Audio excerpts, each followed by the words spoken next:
Amigos, ¿cómo están? Son las 5:55 de la mañana de este miércoles 13 de julio, arrancando esta mitad de semana con mucha información en 24 horas. ¿Cómo estás, Carlos? Buen día. ¿Qué tal, Valeria, amigos? Muy buenos días, siempre un gusto acompañarlos. Bienvenidos a 24 horas en la comunidad. Estamos en exteriores con nuestros equipos periodísticos desplegados desde muy temprano, listos para empezar con la información. Ustedes los ven en pantalla. Por un lado, Ricardo Alcíbar está en el Cisne 1 y nos hablará de nuevos asesinatos que se han registrado en Guayaquil.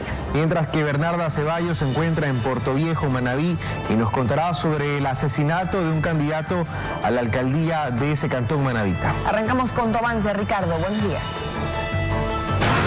Hola, ¿qué tal? Muy buenos días, Carlos, Valeria y televidentes. Así es, nos hemos trasladado justamente a este punto del suburbio de la ciudad de Guayaquil. ¿Por qué? Porque 3 personas fueron baleadas la noche de este martes, acá en este punto del sur de la urbe porteña. Además, otra persona fue asesinada en el norte de Guayaquil. En pocos minutos les llevaremos todos los detalles de estas muertes violentas.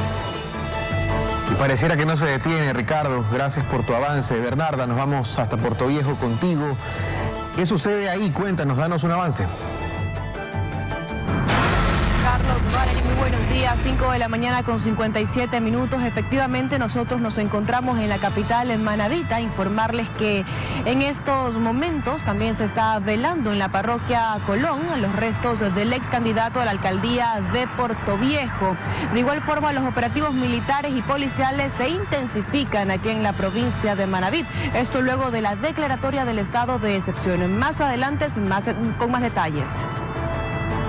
Bien, gracias por sus avances, compañeros. Estaremos en pocos minutos más con sus respectivos informes. Y justamente con ese tema empezamos, Carlos y amigos. El presidente Daniel Noboa dispuso un nuevo estado de excepción para 6 provincias del país y también para el cantón de Azuay. Camilo Ponce Enríquez. El Ejecutivo insiste en esta medida tras 2 negativas de la Corte Constitucional.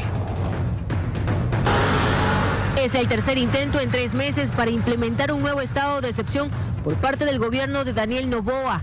La medida es enviada vía decreto en el marco del conflicto armado interno y se estipula que se ponga en vigencia en 6 provincias como Guayas, Los Ríos, Manabí, Orellana, Santa Elena, El Oro y en el cantón Camilo Ponce Enríquez en la provincia de Azuay. Con este estado de excepción que tendrá vigencia 60 días, se pretende mantener a los militares en las calles de las provincias y el cantón mencionado, que conforme al mismo documento muestra un repunte de hechos violentos. Y aquí el detalle en el cual el Ejecutivo muestra cifras desde el 1 de marzo hasta el 19 de junio, en el cual se expone que Manabí, por ejemplo, presenta una variación porcentual de homicidios de un 16%, Los Ríos de un 12%, en tanto que Orellana, su violencia escaló en un 50%. Esto en comparación del mismo periodo, pero en el 2023, siendo el arma de fuego el tipo de armamento más utilizado con el 87,2%. El decreto asimismo se sustenta en notas de prensa, trabajos periodísticos y publicaciones de la red social X. Como parte de los derechos que se restringen debido a esta disposición se encuentra la inviolabilidad del domicilio, la inviolabilidad de la correspondencia, la libertad de asociación y reunión. Asimismo, se dispone que se pueden realizar requisiciones de bienes, especialmente de armas, partes de explosivos, municiones, entre otros, mientras que sí se permite la libertad de circulación en cualquier horario. El texto fue enviado con el aval de la Asociación Mundial de Juristas, cuyos miembros fueron expuestos en este video difundido en redes sociales. Aunque el decreto sea de cumplimiento inmediato, su permanencia depende del análisis mandatorio de la Corte Constitucional, que deberá pronunciarse en los próximos días. Es importante revisar las cifras de lo que ocurre, por ejemplo, en la zona 8, integrada por los cantones Guayaquil, Durán y San Borondón. Escuche esto, estas 3 jurisdicciones que son aglutinadas en la zona 8 ya concentran 1.065 asesinatos entre el 1 de enero y el 2 de julio de 2024, con corte a las 4 de la mañana de ayer martes. Esta cifra, dividida por distritos, nos da los siguientes números. Ponga mucha atención. En Durán se cuentan 237 muertes violentas, en el distrito Nueva Prosperina, esto es en Guayaquil, 157 muertes violentas en el distrito sur, también en el puerto principal, 158 muertes violentas. Revisamos otros puntos. Por ejemplo, Pascuales, 110 muertes violentas, Los Esteros, en el sur de la ciudad también, 89 muertes violentas, Portete, por el suburbio de Guayaquil, 85 muertes violentas, en tanto que, por ejemplo, en el distrito Florida, lo revisamos también, se cuentan 55 muertes violentas, en San Borondón 25, en Ceibos, norte de la ciudad, 10 muertes violentas. Son cifras corroboradas por fuentes oficiales, un balance general de lo que ocurre en la zona 8 en lo relacionado a la violencia que lamentablemente no cesa en este punto del país y tampoco en otros. Valerie. Efectivamente, porque vamos a hablar de Portoviejo, porque tras el asesinato del ex candidato a la alcaldía de esta ciudad, José Miguel Mendoza, la policía detuvo a un sospechoso para investigaciones. El político fue atacado mientras se movilizaba en su vehículo. El hecho quedó grabado. Alrededor de las 10 de la mañana de este martes, el ex candidato a la alcaldía de Portoviejo, José Miguel Mendoza, se encontraba al interior de su vehículo en la ciudadela municipal, aguardando a que su hija culmine un curso de enfermería. Minutos más tarde, dos sujetos en moto se acercaron al automotor y realizaron varias detonaciones. En el lugar encontraron 8 indicios balísticos de un arma 9 milímetros que se pudo recabar justamente con personal de criminalística, que fue quien realizó el levantamiento de estos indicios. Al lugar llegaron familiares del ex candidato de 41 años. Posteriormente, unidades de élite y militares acordonaron la zona. Arribó el carro de medicina legal y pasado el mediodía, el cuerpo fue trasladado hasta el Centro Forense de Manta. La policía realizó varios allanamientos y hasta el cierre de este reportaje hay una persona aprehendida para investigación. Verificaron una motocicleta llegando a un domicilio específicamente, ingresando al domicilio y procediendo a la detención de un individuo que se encontraba en su interior. Al momento de hacer la explotación del domicilio, en el poder del mismo se encontraron aproximadamente 12 paquetes de una sustancia blanquecina. La Policía Nacional continúa indagando las causas del crimen. José Miguel Mendoza fue una figura protagónica en las elecciones seccionales del 2023 en Manabí, en las que quedó en segundo lugar, después de Javier Pincay, quien ganó la alcaldía de Portoviejo. Desde la comandancia de la zona 4, se informó que en lo que va del año, la capital manabita registra 120 muertes violentas. La misma cifra se registró en el mismo periodo del año pasado. Y tras la declaratoria de estado de excepción en la provincia de Manabí se realizan operaciones militares. Vamos a hacer contacto hasta ahora con Bernarda Ceballos, que se encuentra en ese punto del país, para darnos más información. Adelante, Bernarda, te escuchamos. Carlos, Valeria, amigos televidentes, muy buenos días, 6 de la mañana con 3 minutos. Efectivamente, nosotros en este momento nos encontramos en Portoviejo, la capital manabita, y como podemos observar en pantalla, los sectores más conflictivos de la capital manabita están siendo intervenidos con estas operaciones militares masivas ininterrumpidas. También podemos observar la presencia de uniformados en las calles principales de la ciudad. Por ejemplo, ahora nos encontramos a la altura del Hospital de Especialidades Portoviejo, y en esta avenida principal ya se encuentran justamente miembros de las Fuerzas Armadas realizando los respectivos operativos. Estos operativos se han intensificado tras la declaratoria del estado de excepción justamente aquí en la provincia de Manabí. Vamos a hablar justamente con uno de los miembros de las Fuerzas Armadas a esta hora de la mañana. Buenos días, coronel, coméntenos por favor brevemente un poco acerca de esta intervención militar, de estos operativos realizados aquí en la capital manabita. Buenos días. Muy buenos días. Efectivamente, nosotros como parte de la Fuerza de Tarea Conjunta Manabí estamos realizando operaciones permanentemente, especialmente dirigido a los barrios más conflictivos que tiene la capital de provincia, Portoviejo, como es los barrios de San Pablo, los Florones en todas sus etapas, los sectores como Andrés de Vera, como Picuazá, y efectivamente estamos en toda la capital, justamente para precautelar la seguridad de toda la ciudadanía manabita. ¿Cuántos uniformados aproximadamente han sido desplegados para realizar estos operativos? Bueno, alrededor de unos 400 uniformados que estamos aquí trabajando permanentemente durante las 24 horas. 400 uniformados en la capital manabita. Afirmativo, Natalia. Ahora le consulto, ¿qué es lo que está ocurriendo a esta hora de la mañana aquí en la avenida 15 de abril, una arteria principal de Portoviejo? Bueno, estamos realizando lo que es operativos de control de armas, municiones y explosivos y asimismo proporcionando la seguridad a toda la ciudadanía. Es importante mencionarles a todos nuestros amigos televidentes quizás que estos operativos ya se venían realizando en la provincia, sobre todo en la ciudad de Manta, con la llegada del bloque de seguridad hace un mes aproximadamente a Manta. Bueno, esto viene realizándose desde inicios del año, desde enero, febrero, con los decretos de estado de excepción promulgados por el señor presidente y desde la creación de la Fuerza de Tarea Conjunta, en donde se fortalece el bloque de seguridad y continuamos realizando y con más fuerza estas operaciones que nos permiten a nosotros mantener la seguridad y control de la provincia. Muchísimas gracias, coronel, por su tiempo y también por la entrevista aquí en Teleamazonas 24 horas en la comunidad.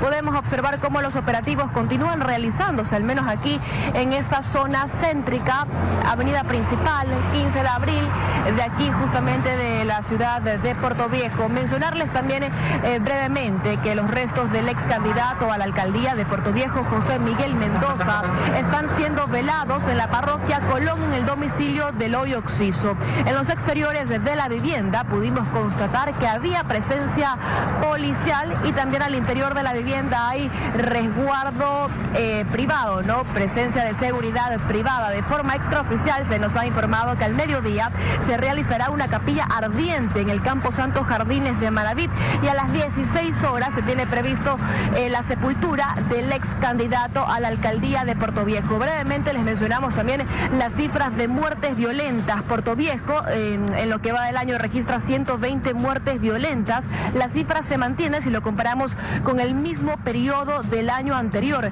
En Manta, incremento, por ejemplo, en 2023, desde enero a julio, hubo 117 muertes violentas y del mismo periodo, pero de este año, la cifra de muertes violentas incrementó a 160. Recordarles que desde el arribo del bloque de seguridad a Manta, las muertes violentas disminuyeron en esta ciudad de la provincia de Manabí. La ciudad ya lleva 20 días sin muertes violentas, de acuerdo a lo que nos ha informado justamente la policía de aquí, de esta zona. Esa es la información que nosotros les tenemos hasta este momento de la mañana, cuando son 6 de la mañana con 8 minutos. Regresamos a estudio. Muy buenos días. Bien, Bernarda, buenos días. Gracias por la información desde Portoviejo, capital de la provincia de Manabí, provincia que está dentro de la lista de las que nuevamente rige un estado de excepción. Aquí hay varias cosas, ¿no? Varios pedidos ciudadanos. A la Corte Constitucional, conciencia del momento que atraviesa el país en materia de seguridad.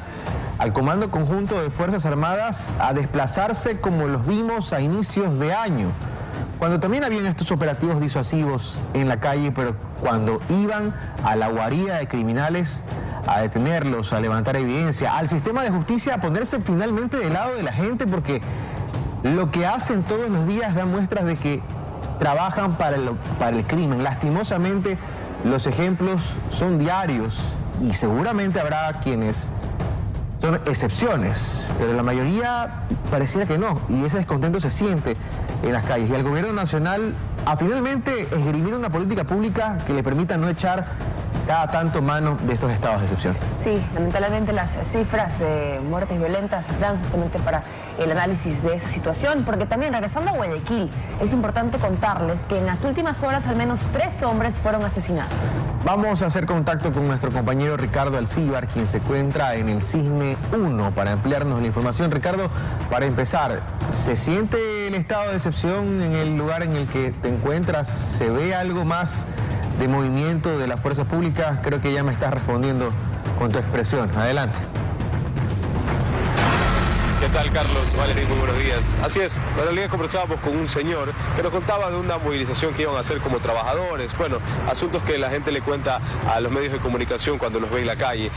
Y hablábamos, bueno, ¿y qué pasa con el estado de excepción? Y me dice, no me había enterado que había cambiado algo, si es que había estado de excepción o no antes, si es que ahora ya entramos en esta excepción, porque las cosas están igual.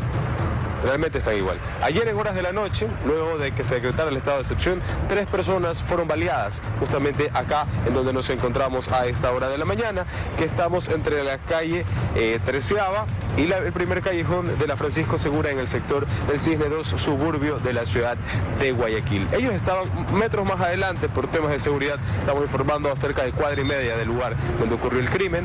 Allí estas personas fueron baleadas, la gente, los vecinos, los moradores del sector, se los llevaron rápidamente a una casa de salud. En el hospital el personal médico confirmó el fallecimiento de uno de ellos y 2 están luchando entre la vida y la muerte por la gravedad de sus heridas. Sobre este caso, la Policía Nacional en horas de la noche no dio declaraciones, no dio mayores detalles de lo ocurrido. No se descarta que sea un tema de conflicto entre bandas delictivas que se registra acá en este punto, porque recordemos que estamos en un sector muy conflictivo del sur de la ciudad de Guayaquil, donde se han registrado ataques contra clínicas clandestinas, masacres enteras en canchas deportivas. Estamos a tan solo cruzar el puente de la A para llegar al sector del Cristo del Consuelo, donde hace aproximadamente mes y medio atrás se reportó una masacre en una cancha donde 5 personas fueron asesinadas. Entonces entendamos la situación en la que se vive acá en este punto del sur de la urbe porteña.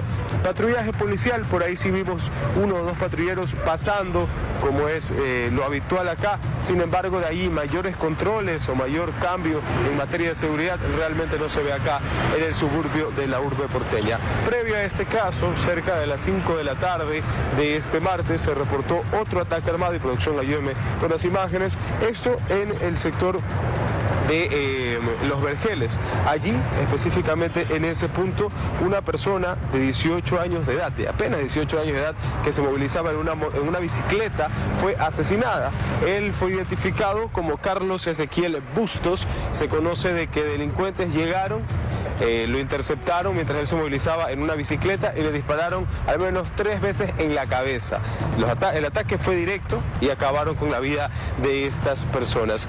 4 personas fueron baleadas durante la tarde y noche de este martes, al menos en la ciudad de Guayaquil. De ellas, 2 han perdido la vida y 2 más están en una casa de salud recibiendo la atención médica. Sin embargo, la situación es complicada por la gravedad de sus heridas, porque los asesinos en muchos de los casos van directamente a los puntos débiles, directamente a disparar a la cabeza o a las partes más débiles del cuerpo humano en sí. Y como les decíamos, acá realmente en el suburbio de la ciudad de Guayaquil, este sector pertenece justamente al distrito Portete. Vamos también a repasar el tema de cifras de muertes violentas exactamente en este punto de la ciudad de Guayaquil. Aquí se registran al menos 85 casos, una disminución notable del 28%, si se tiene, porque el año pasado se registraban 118 casos. Esta es una cifra hasta el 2 de julio del presente año, es decir, hasta ayer, que se va a actualizar lamentablemente con el pasar de las horas, porque las cifras de muertes violentas, los casos de sicariato, las muertes selectivas no acaban acá en la urbe porteña. De allí en más, lo de siempre, a la Policía Nacional investigar este caso, donde pareciera que los asesinos llegan, se van, en la mayoría de los casos que ocurren acá en la urbe porteña, porque detenidos no se cuentan. Los sicarios que accionaron estas armas de fuego no han sido capturados, y esto es lo que ocurre acá en la ciudad de Guayaquil y en otros cantones aledaños a la urbe porteña. Hasta acá la información, Carlos Valery. Son las 6:14 de la mañana. Muy buenos días. Buenos días, Ricardo. Y así como este morador con el que tú conversabas no sabía o no se había enterado que había estado de excepción porque no se ve en las calles, la situación en las carreteras del país también es similar, es bastante preocupante. Sí, mire las siguientes imágenes. En la provincia del Guayas, en la vía del Triunfo Bucay, sujetos a bordo de una camioneta dispararon contra un bus interprovincial con el fin de hacerlo detener para subirse al vehículo y asaltarlo. 4 delincuentes con armas se subieron al bus de transporte y uno se quedó de campanero amenazando al chofer, mientras los demás asaltaban uno a uno a los pasajeros que se encontraban viajando. Está más que claro que se les llevaron todo, ¿verdad? Ahí en esa unidad habían familias enteras, niños, menores de edad. Un padre, se puede sentir la tensión del momento, trata de con sus manos tapar la cabeza de esta pequeña niña. Estos miserables no tuvieron contemplación con absolutamente nadie. Insultaban, gritaban, amenazaban con matar, varias veces gritaron mátalos, mátalos a todos. Como sabemos lo que están dispuestos a hacer, simplemente la gente se quedó con las manos arriba. Luego el bus fue desviado por un camino de tierra. Este tipo que está aquí en la cabina le dice al chofer, sigue ese vehículo y los desvía por un camino de tierra para terminar de concretar este asalto. Se les llevaron todos, momentos de verdadero horror. Es realmente terrible, son minutos, no quiero ponerme los zapatos de cada una de las personas que estaban justamente en esta unidad. Y decíamos aquí, ¿qué pasa entonces en las carreteras del país? No es la primera vez que ocurre un hecho similar, pasa también con las personas que transportan mercadería. Entonces, ¿qué pasó en su momento con esta promesa de blindar y dar seguridad en las carreteras? Porque eso está ocurriendo. Miren cómo ellos sin ningún tipo de inconveniente ni contemplación se bajan, amenazan, golpean las puertas armados para que se las abran y así coger y robarles a cada uno de ellos. Afortunadamente solo quedó en un robo.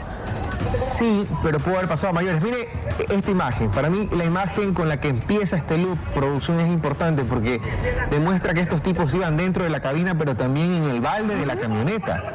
Con gorra, con mascarilla, armados. Así circulan por vías principales. Y si existiera un estado de excepción y una disposición de Estado para atender la profunda crisis de seguridad que vive este país, al menos las carreteras pues deberían estar militarizadas. Así como hay operativos de la CTE en cada peaje. Mire usted, esa de ahí. Se bajan del balde de la camioneta, armados ya. Al menos complíquensela. Generalmente la respuesta que nos dan los ministros encargados de la seguridad es: no se puede poner un policía o un militar en cada esquina. Es que no se pide eso.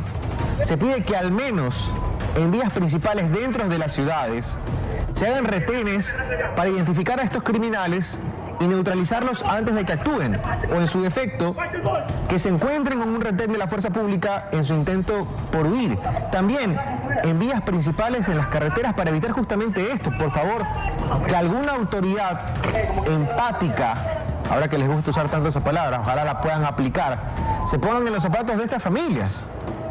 Podríamos ser cualquiera de nosotros realmente, cualquier ser querido. Realmente no hay derecho. La impunidad con la que actúan estos criminales es verdaderamente insultante.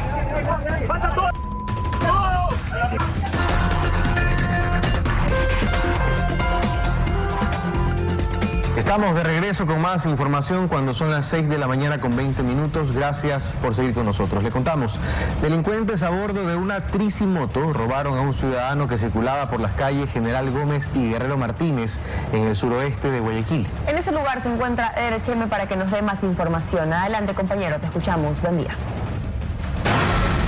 ¿Qué tal, compañeros, amigos televidentes? Así es, nos hemos trasladado hasta este punto del suroeste de Guayaquil, calles Guerrero Martínez y también General Gómez, para informar de un nuevo hecho delictivo que se da a bordo de una tricimoto, una modalidad que se ha vuelto recurrente, repetitiva en las últimas semanas y que prácticamente de manera diaria en distintos puntos de Guayaquil vemos cómo sujetos en tricimotos llegan, delinquen y luego se van. Pero vamos a hacer alusión al video.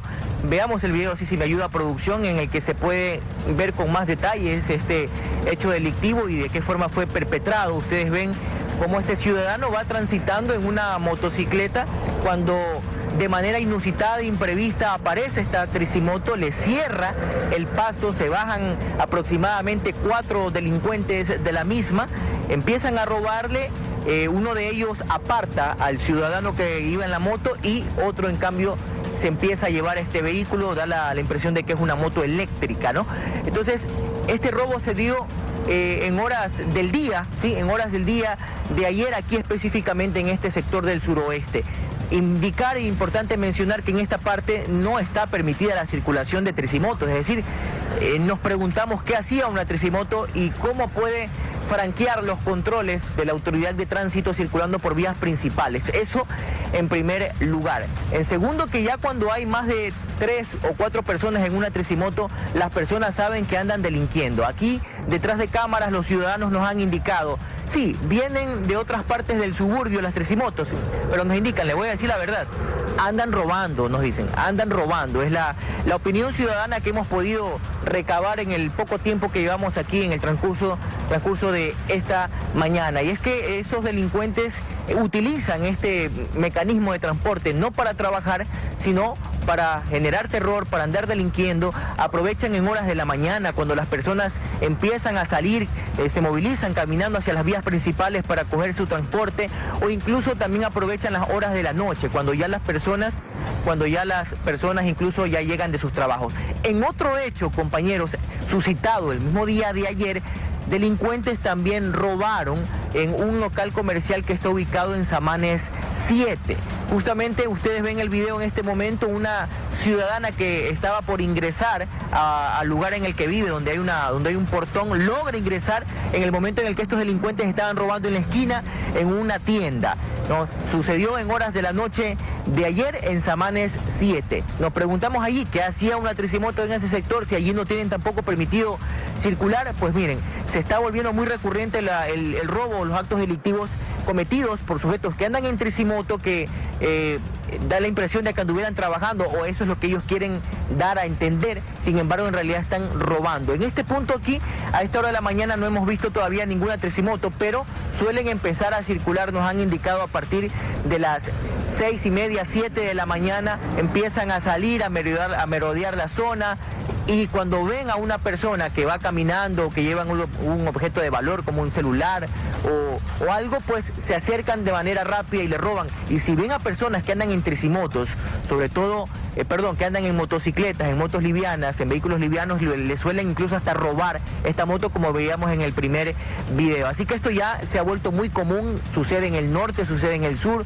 sucede en el suburbio de Guayaquil, que sujetos en tricimotos andan cazando a sus víctimas para robarles. En este caso reportamos dos hechos a los que hemos tenido conocimiento en menos de 24 horas, 2 hechos delictivos perpetrados por sujetos que se movilizaban en tricimoto. Ya las cámaras de videovigilancia del sector no son ningún impedimento para que estos bandidos actúen.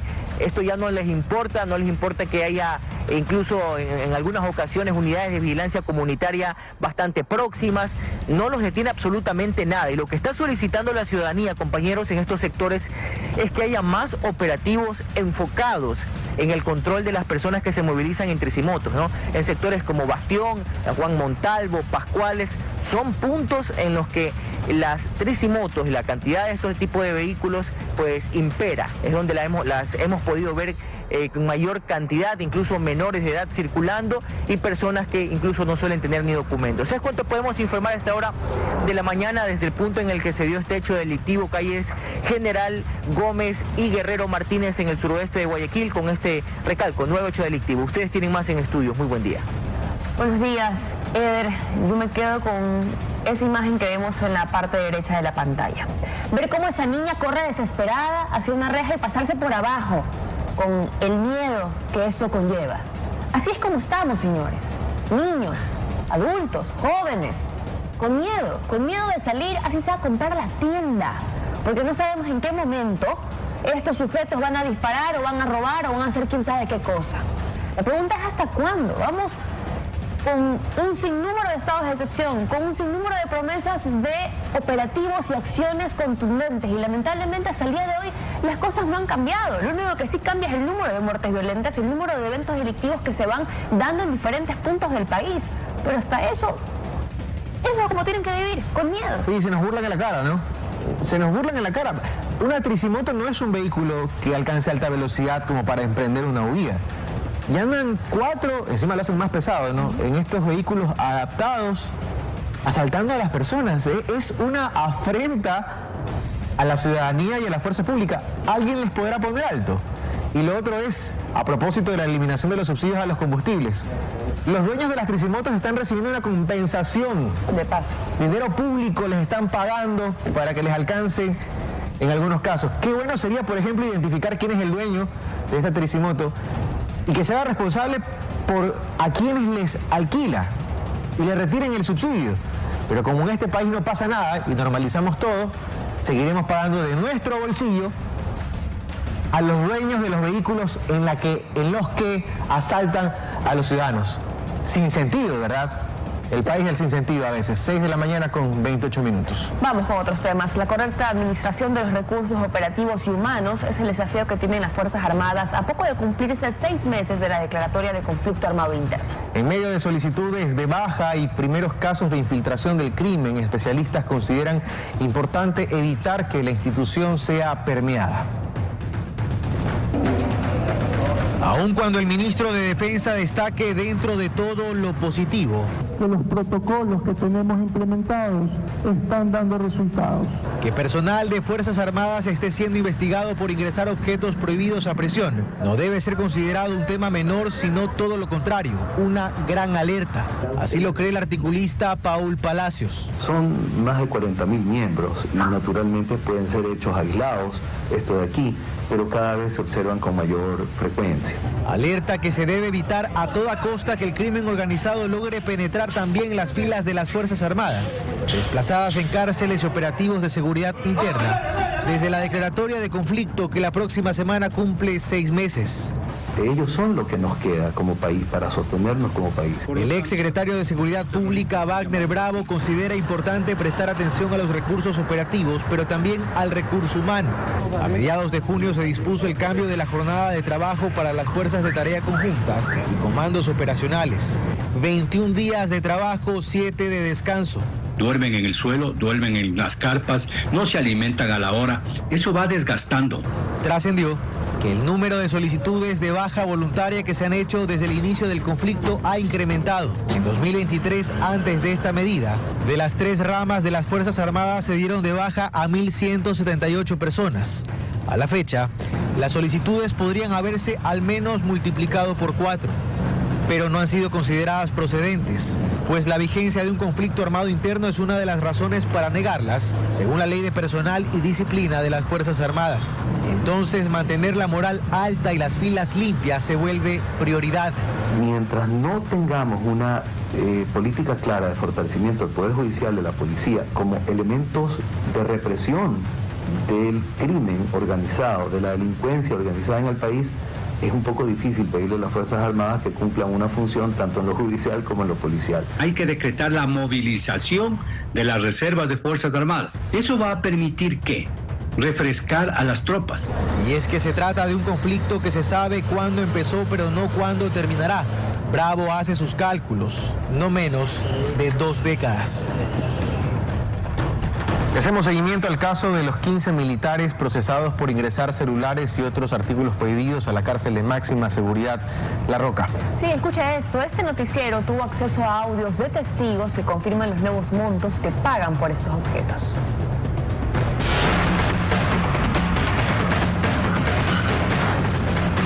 Esto solo es una mínima parte de los negocios ilegales que existen dentro de las cárceles, donde actualmente los privados de libertad están pagando por una llamada telefónica. Un minuto cuesta $10. No, para mí aguantar un minuto. Un minuto de llamada cuesta 10 latas. Los celulares son uno de los artículos cuyo ingreso está prohibido en los centros carcelarios, pero el nivel de penetración y corrupción en las instituciones estatales encargadas de su administración hace que los grupos terroristas consoliden sus dominios en estos centros penitenciarios, donde fuentes carcelarias aseguran. Y otra vez la penitenciaría está llena de teléfonos, la penitenciaría está llena de teléfonos otra vez. Además que el valor para el ingreso de armas también subió. Y armas también, entra una arma, una Preto Beretta, pues también ingresando Preto Beretta o Sig Sauer, como la tienen la policía, los militares. Cada ingreso de armas cuesta 2.500, están pagando por cada ingreso de armas. Las cárceles del país vienen siendo señaladas como centro de comando y control de la delincuencia, donde en todos los operativos se encuentran cientos de armas, celulares y otros objetos prohibidos. El pasado fin de semana, 15 miembros de las Fuerzas Armadas fueron detenidos tras hallar en su poder varios celulares, entre ellos estos 4 teléfonos, conocidos como los celulares brujos, con tecnología antigua, lo que permite recibir señal de las antenas con mayor precisión en las llamadas. ¿Desde cuándo no hacen depuración? ¿Desde cuándo no cambian a todo el personal que se encuentra dentro de la policía? Llevan 3 meses, 4 meses con el mismo personal, en el mismo punto, incluidos los oficiales. Y aunque solo uno de los 15 militares recibió prisión preventiva, el hallazgo de estos celulares en poder de ellos y en la cárcel de máxima seguridad es grave, pues confirmaría que los integrantes de las organizaciones terroristas urbanas declaradas como tales por el gobierno siguen teniendo el control. Bien, y como lo hemos visto a lo largo de este noticiero, Ecuador enfrenta altos índices de violencia, pero también su normalización. Algo igual de grave. Según sociólogos, hacen falta programas que fomenten la sensibilidad y la empatía en niños y jóvenes. Como algo rutinario y del día a día. Así muchos ven la violencia que se vive en Ecuador. Como esta joven que mientras se arregla, escucha un tiroteo que no le causa mayor impresión. No, están por acá por la escuela Giuseppe. Por acá atrás se fueron y ahí de por allá venía corriendo ese carro. Ahora fíjense también en estas personas, quienes junto a la escena de un sicariato en el Guasmo, sur de Guayaquil, se tomaron el tiempo para desayunar. Y así muchos videos más circulan en redes sociales en los que incluso se crea sátira sobre la violencia que se vive en el país.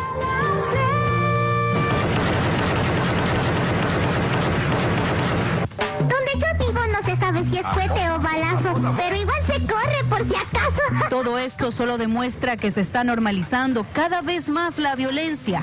Así lo afirma la socióloga Marta Rizzo. Pero en este momento ya está tan acostumbrados que lo toman como algo normal, que si hay cadáveres descuartizados, que si hay más muertes violentas, es normal. Ese niño va creciendo y va pensando que es normal la violencia.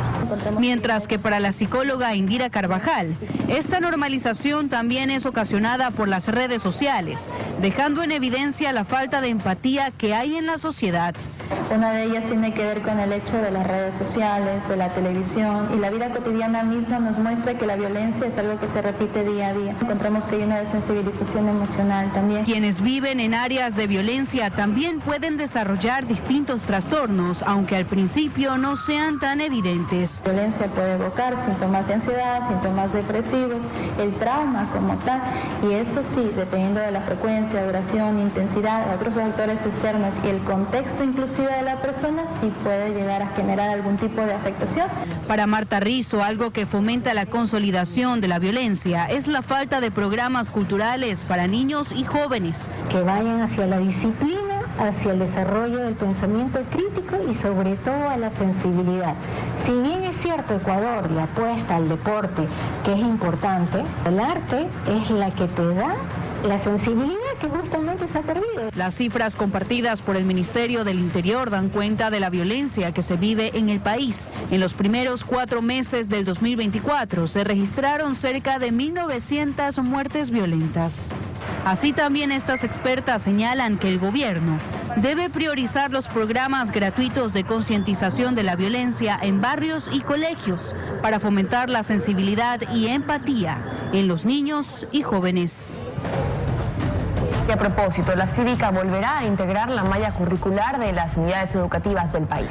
Esta y otras materias se impartirán en el año lectivo 2024-2025 en el régimen Sierra y Amazonía y 2025-2026 en el ciclo Costa Galápagos. Identidad nacional, integridad ciudadana, símbolos patrios y más temas se tratarán en la materia de cívica que regresa a las aulas de las instituciones educativas del país para los niveles de educación básica y bachillerato. Sociólogos y educadores afirman que la intención es positiva. Siempre es válido y oportuno que los estudiantes conozcan qué es ser un ciudadano, qué es vivir de un modo civilizado, qué es respetar la ley y también ser responsable por lo mismo, ¿no? Yo creo que en ese sentido vale el esfuerzo. Debe llevarse a la práctica un trabajo formado en valores con amor a su patria, considerando que la cuna que le vio nacer es la tierra donde tiene que trabajarla, tiene que amarla tiene que hacerla grande. En esta materia, a su vez, se tratarán temas de ética e integridad. Para el sociólogo Carlos Tutibén, el tratamiento de la ética debe ser experiencial y no mera teoría. Pero sobre todo se viene acompañado de experiencias concretas del ejercicio ético. Si son contenidos abstractos, tiene poca efectividad. En la Academia Altamar, por ejemplo, dirigida por Guillermo Vázquez, las actividades cívicas nunca cesaron.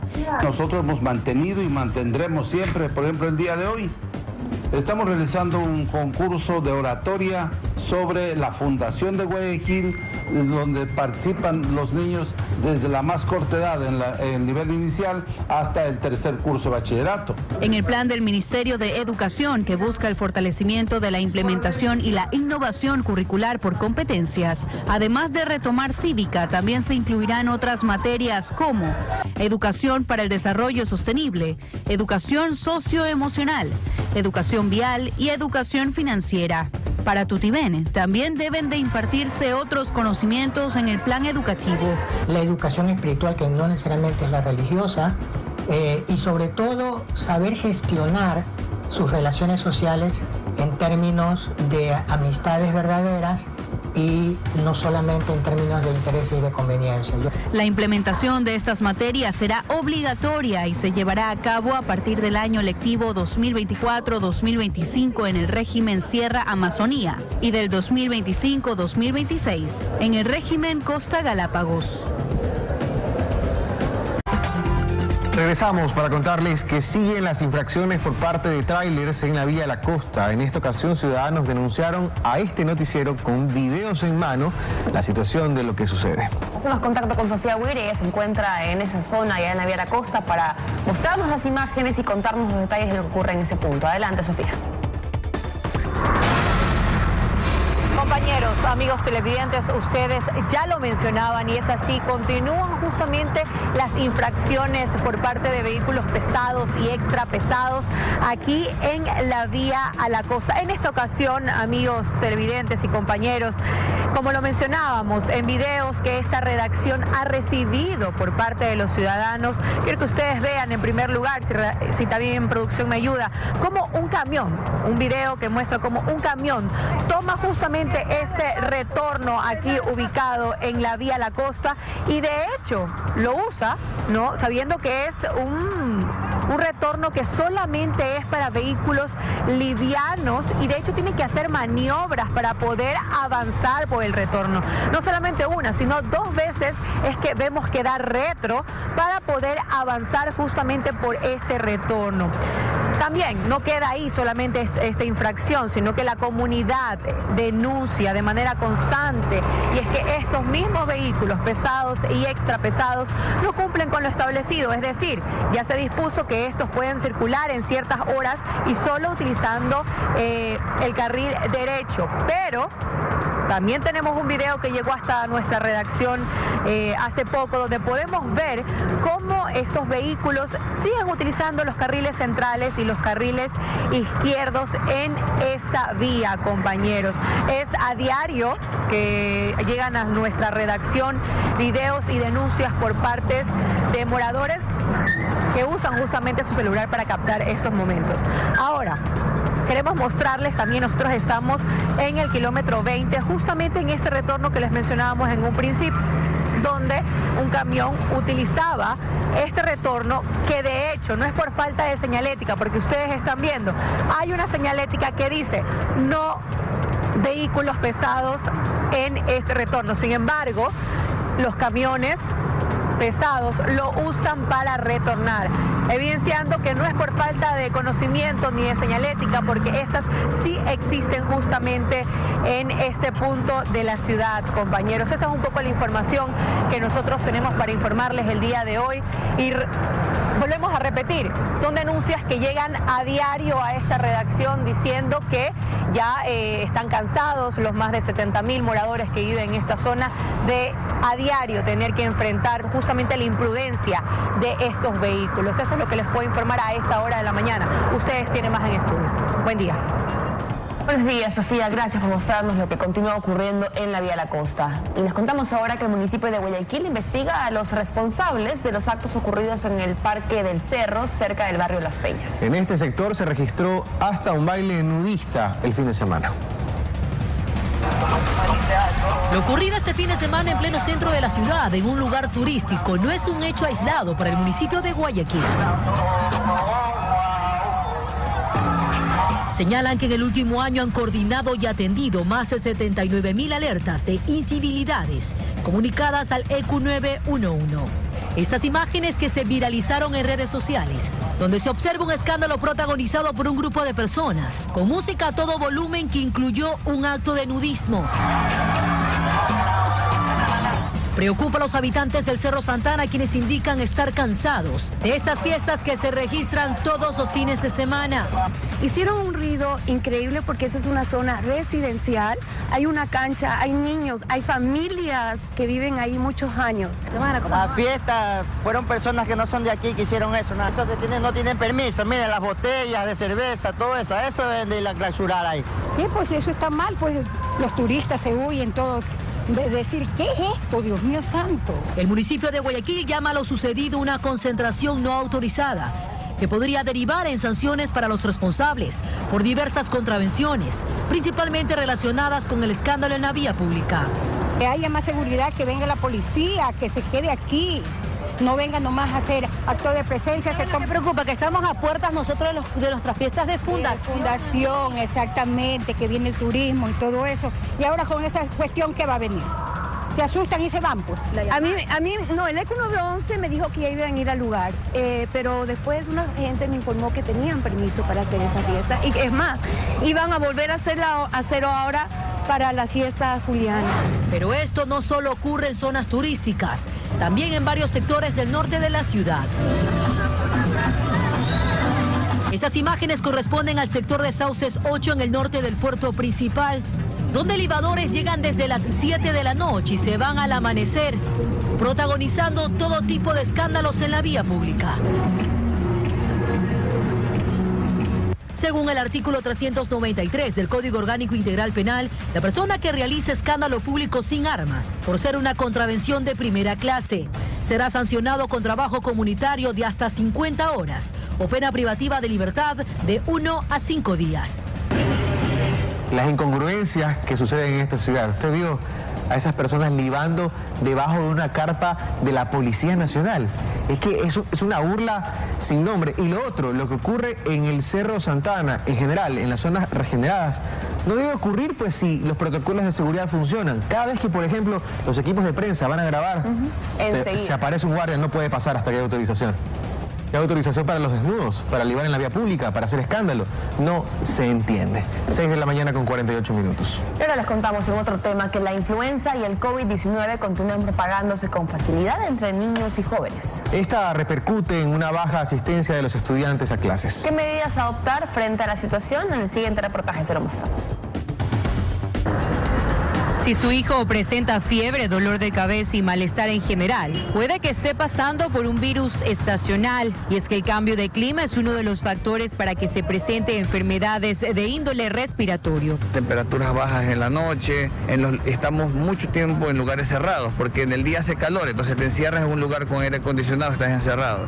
Y una persona que ya es portadora del virus fácilmente va a contagiar a los demás. Los más comunes actualmente son COVID e influenza. Según datos proporcionados por el doctor Alfonso Mora, a la actualidad se registra alrededor de 300 niños que son atendidos a diario en los centros de salud pública en Guayaquil por temas de enfermedades respiratorias. Pero esto repercute directamente al área de la educación, ya que en varias unidades educativas de la ciudad las faltas de los estudiantes por gripe son bastantes. Bélgica Jiménez, vicerrectora de la institución ANAVI, comenta que la prevención es la clave. De que cuando vean que su niño está presentando algún síntoma gripal, alguna enfermedad que ellos desconocen en ese momento, le hemos dicho, no lo envíe. La primera cosa, no envíe a su pequeño, déjelo en casa y a ver cómo desarrolla el problema que se está presentando. Pero ¿qué hay que hacer para controlar que más integrantes de la familia no se contagien y que los síntomas no sean tan agresivos? Lo que sí tenemos que utilizar es la mascarilla.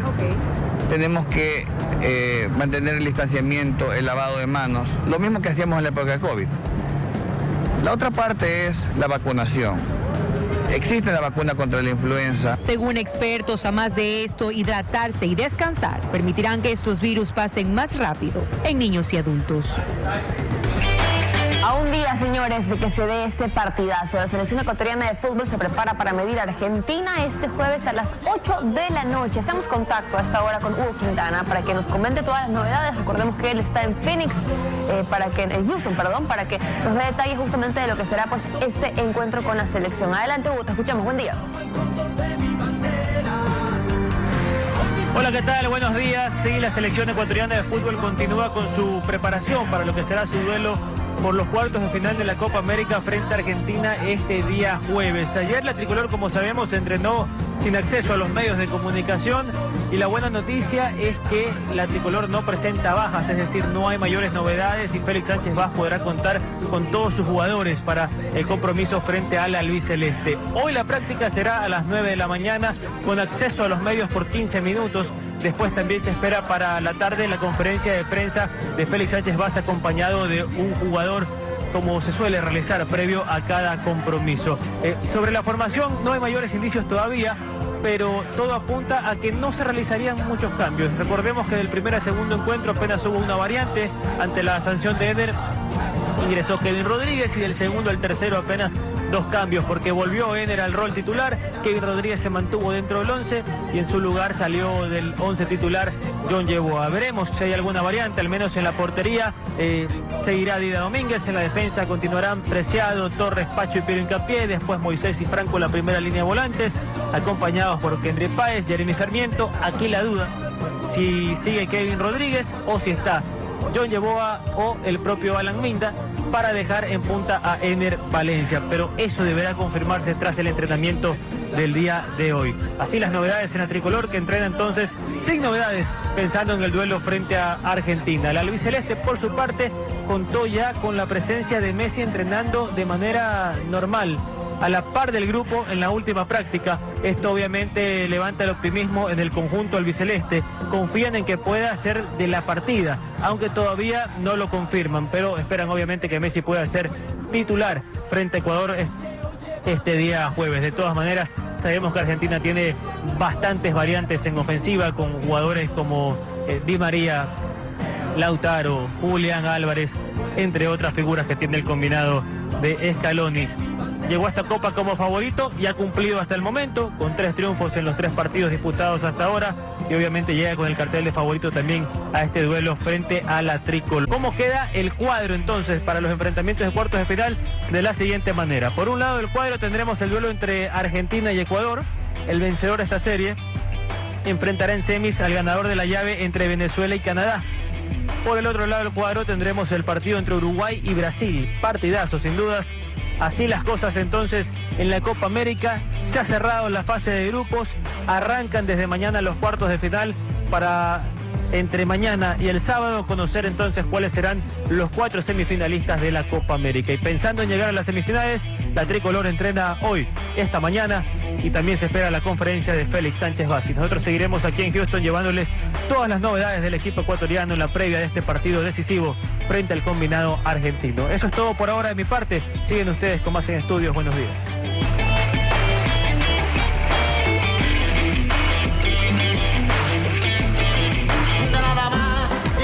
Regresamos al plano local para contarles la agenda de actividades que tiene previsto el puerto principal a propósito de las fiestas julianas. Tome nota. Guayaquil vive las fiestas de su fundación por todo lo alto, y es que cada día se realizan actividades en el puerto principal para homenajear sus 489 años. Y a continuación te presentamos la siguiente agenda.